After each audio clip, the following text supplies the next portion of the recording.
ជាទូទៅអ្នកទាំងអស់គ្នាធ្វើការបិទបើកទូរស័ព្ទដៃ iPhone របស់អ្នកទាំងអស់គ្នាឬមួយក៏យើងនិយាយជាសាមញ្ញថា restart ទូរស័ព្ទរបស់អ្នកទាំងអស់គ្នាបែបម៉េចដែរជាទូទៅគឺយើងតែងតែចុច power button នេះឲ្យជាប់ដើម្បីបិទហើយក៏យើងចុច power button នឹងឲ្យជាប់ដើម្បីបើកទូរស័ព្ទយើងមកវិញហើយពេលខ្លះទៀតយើងប្រើប្រាស់នៅក្នុង control center យើងចុចកន្លែងនេះឲ្យជាប់មកក៏យើងអាចធ្វើការបិទទូរស័ព្ទដៃរបស់យើងដែរ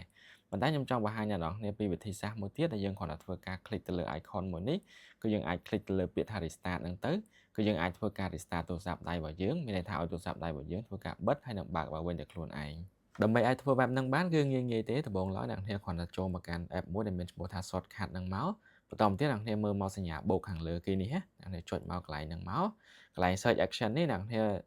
វាយតាមខ្ញុំមក action ដាក់ថា shutdown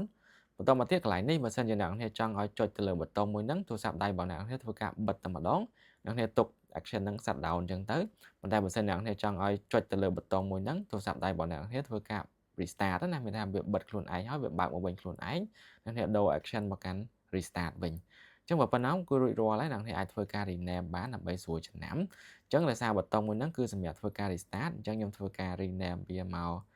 restart ដូចគ្នាដើម្បីស្រួលចំណាំហើយមួយទៀតតាក់ទងជាមួយនឹង icon របស់ប៊ូតុងមួយហ្នឹងដែរបើសិនជាយើងដាក់កន្លែងនេះយើងអាចច្រឡំជាមួយនឹងប៊ូតុង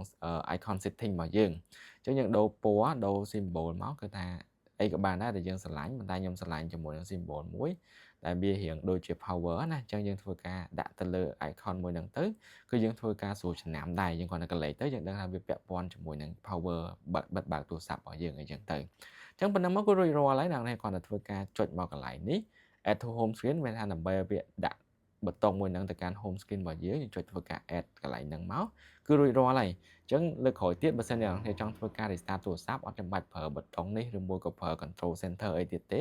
អ្នកនរគ្រាន់តែ click មកកាន់ប៊ូតុងមួយហ្នឹងតែមួយមកហើយចុចកន្លែង restart នេះទៅគឺទូរស័ព្ទដៃរបស់អ្នកនរនឹងធ្វើការ restart ដោយខ្លួនឯងហើយ